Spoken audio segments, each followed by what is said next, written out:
শুরুতেই যদি আমি প্রাইভেট বিশ্ববিদ্যালয়ের কথা বলি, আমি যদি 18 জুলাইয়ের কথা বলি, 18 জুলাই থেকে কিন্তু প্রাইভেট বিশ্ববিদ্যালয় একদম খুব ম্যাস আকারে আন্দোলনে নেমেছিল এবং আমি বলব যে ঢাকা বিশ্ববিদ্যালয়ের যখন একদমই আসতে পারেনি এবং হচ্ছে গিয়ে তাদের হলগুলো বন্ধ হয়ে গিয়েছিল, তারা কিন্তু আন্দোলনে সেরকম করে অংশগ্রহণ করতে পারেনি। আমি বলবো যে প্রাইভেট বিশ্ববিদ্যালয়ের শিক্ষার্থীরাই হচ্ছে গিয়ে গণ অভ্যুত্থানটাকে সফল করেছে এবং প্রাইভেট বিশ্ববিদ্যালয়ের অনেক শিক্ষার্থীরা হচ্ছে শহীদও হয়েছে। কিন্তু 5 আগস্ট পরবর্তী সময়ের কথা যদি আমি বলি, ওই একটা সময়টা কিন্তু খুবই একটা সংকটময় পরিস্থিতি ছিল। সেই সময়টাতে আমাদের যে একটা দায়িত্ব ভাগাভাগি করার বিষয়টা ছিল, আমরা কিন্তু দায়িত্ব ভাগাভাগি করিনি, আমরা ক্ষমতাও ভাগাভাগি করতে হচ্ছে কি ব্যস্ত হয়ে গিয়েছিলাম। সো ওই সময়টাতে এই যে 1400 শহীদ আমাদের হয়েছে এবং প্রায় 25,000 আহত, তাদের কিন্তু একটা নতুন বাংলাদেশ বিনির্মাণ বা আমরা যে বাংলাদেশকে পুনর্গঠন করব, সেটার কিন্তু একটা দায় আমাদের কাঁধে ছিল, কিন্তু আমাদেরকে সেইরকম সেই দায়িত্বটা দেয়া হয়নি। এবং সেই কারণেই আমি বলবো যে আজকে মাহফুজ আলম ভাই একটা কথা বলেছেন যে আমরা হচ্ছে কি অনেকটাই দায়িত্ব পালনে ব্যর্থ হয়েছি। উনি এখন নেই, তবুও আমি একটা প্রশ্ন রাখতে চাই বা আমি ওনাকে বলতেই চাই যে এই যে আপনারা যে দায়িত্ব পালনে ব্যর্থ যখন হয়েছিলেন, তখন কেন আপনারা প্রাইভেট বিশ্ববিদ্যালয়ের স্টুডেন্টদেরকে ডাকেন নাই বা তাদের হেল্পটা কেন আপনারা নেন নাই 5 আগস্টের পরবর্তী সময়? দেখেন, আমরা কিন্তু এই যে এখন যে সরকারে যারা আছে তাদেরকে কিন্তু আমরা দিয়েছিলাম একটা দায়িত্ব, তারা সেটাকে ক্ষমতা ভেবে বসেছে এবং সেই ক্ষমতা ভেবে বসার কারণে আজ কিন্তু আমাদের কিন্তু খেসারত অলরেডি দিতে হয়েছে। অলরেডি আমরা দেখেছি হাদি ভাইয়ের উপরে কিভাবে হামলা হয়েছে।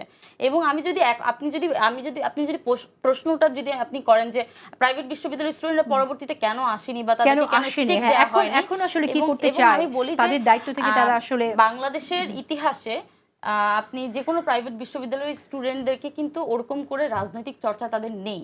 কিন্তু আমি যদি পাবলিক বিশ্ববিদ্যালয়ের কথা বা ঢাকা ইউনিভার্সিটির কথা বলি, তারা কিন্তু শুরু থেকেই কিন্তু রাজনৈতিক চর্চাটা করতে পারে বা তারা রাজনৈতিকভাবে হচ্ছে কি ওরকম ভাবে ইনভলভ হতে পারে, কিন্তু প্রাইভেট বিশ্ববিদ্যালয়ে এরা কিন্তু ইনভলভ নাই।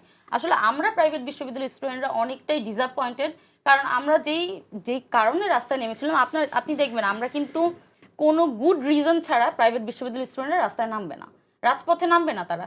আপনি 2018 সালের কথা বলেন, নিরাপদ সড়ক আন্দোলনের কথা বলেন, 2024 জুলাই গণ অভ্যুত্থানের কথা বলেন, দুই জায়গাতেই কিন্তু তারা সফল হয়েছে এবং তারা অভ্যুত্থান সফল করেই বা নিরাপদ সড়ক আন্দোলন কিন্তু সফল করেই তারা ঘরে ফিরেছে।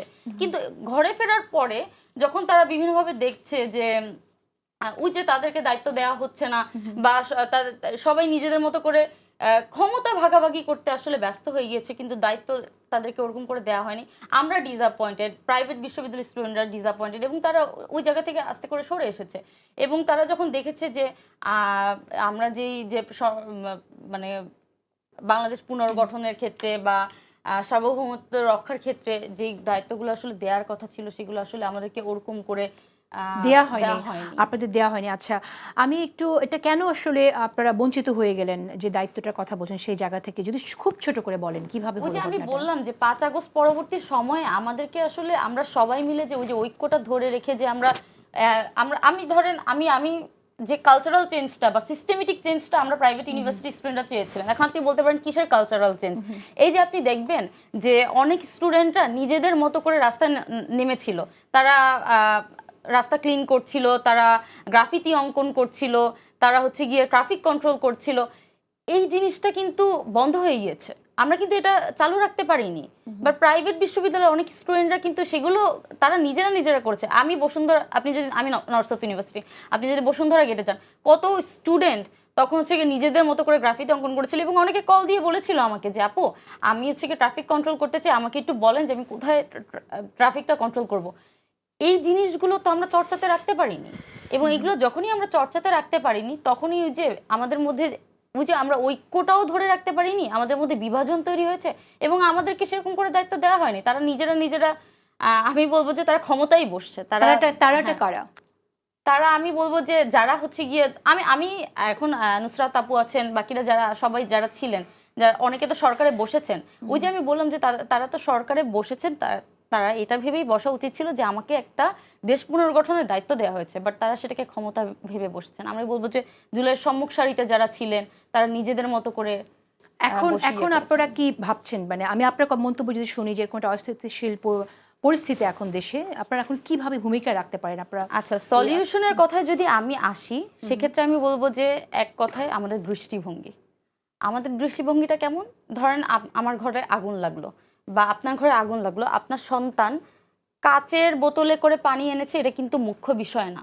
আপনার সন্তান পানি এনেছে, আগুনটা নেভাতে হবে, এইটা মুখ্য বিষয়। এখন আমাদের সংকটময় পরিস্থিতিটা কিন্তু শুধুমাত্র নির্বাচন হয়ে যাবে এটা ভাবলেই হবে না। আমাদের সংকটটা কিন্তু হয়তোবা আগামী 5 থেকে 10 বছর, কারণ শকুনের চোখ এবং হচ্ছে গিয়ে আওয়ামী দোসরদের চোখ কিন্তু আমাদের বাংলাদেশের উপর এখনো পড়ে আছে। সুতরাং আমি মনে করি যে নির্বাচনের যে সময়টা, হ্যাঁ, নির্বাচন পরবর্তী সময়ে নির্বাচনে জয় পরাজয় থাকবে, কিন্তু আমি মনে করি জয়ীদের থেকে যারা হচ্ছে গিয়ে পরাজিত হবে তাদের দায়িত্বটা বেশি। এখন ধরেন কোন একটা নির্দিষ্ট দলের হচ্ছে গিয়ে ম্যান পাওয়ার অনেক বেশি, তারা কেমন করে স্পেস দিচ্ছে, তারা কি এনাফ স্পেস দিচ্ছে কি না ওই বাকি দলগুলোকে বা ছোট দলগুলোকে, বা তারা কি ওরকম করে সহায়তা করছে কিনা, এটার উপর ডিপেন্ড করবে। এবং ঐক্যটা ধরে রাখার হচ্ছে কি সবচেয়ে মুখ্য বিষয় বলে আমি মনে করি। Thank you.